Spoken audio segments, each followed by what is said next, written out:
अस्सलाम वालेकुम संगियो, मैं इस टाइम मौजूद हाँ जनाब नहर ते।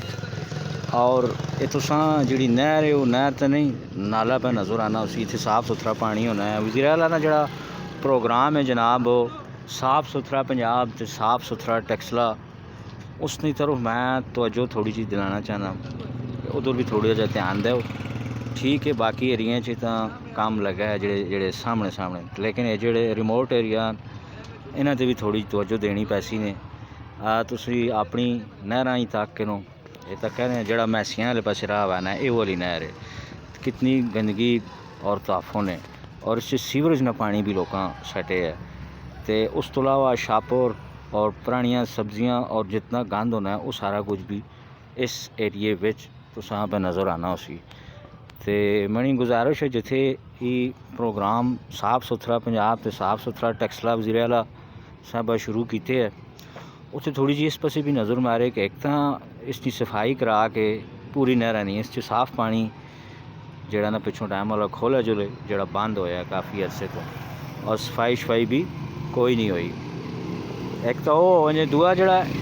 इत्थे सीवरेज दियाँ ये जड़ियाँ दो साइडां न इधर लैना वखरे बनाइया जुलन, हुकूमत अगे अपील बनी ताकि जोड़ा सीवरेज ने लोगों का पानी वो सारा जनाब वाली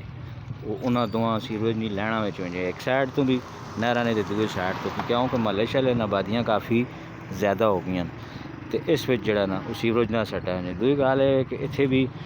बड़े बड़े डस्टबिन लाए हुए हैं जिन्हों ते वज़ीर आला की तस्वीर भी अजकल मापी नज़र आनी, सावे रंगे ने परले पासे लगे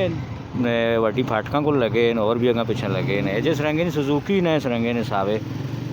वो डस्टबिन और बड़े बड़े ताकि लोग उठे कान सकन। और इस तो ज़्यादा ज़रूरी गल है कि हुकूमत तो चलो काम कर सकसी, डस्टबिन भी ला सकसी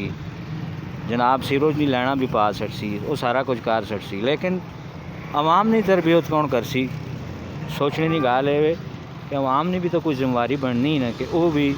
कोई अक्ल हाथ मारे तो इतने गंद ना सटे। तरबियत की भी कमी न, तो ये तरबियत क्यों आसी आवाम की जिंदगी च, स्कूलों च कॉलेजा च मदरसा च मसीतियाँ च बच्चों ने भी तरबियत की जुले, वड्डियां ने भी की जुले। तो मौलाना हजरात नाल भी गुजारिश है कि वह भी सफाई सुथरा ही न, मतलब बच्चों भी दस्या करो मसीती च, वड्डियां भी मदरसा च भी, उस अलावा स्कूलों कॉलेजा वाले भी जोड़े वो ज़्यादा जोर सफाई सुथराई दे देन, क्योंकि ये असां दरसी किताबों में तो चीज़ां पता नहीं शामिल ही कोई नहीं होंदियां, यार गंद न सट्टो इधर उधर, ऐ महला अपना सारा साफ कर छोड़ो तो बाकी जोड़ा वो सारा गुदमगाह मचे होवे।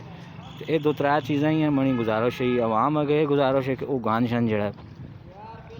जाई जाई ना सट्टन। तो सरकार अगे गुजारिश है कि वो बड़े बड़े डस्टबिन लाउन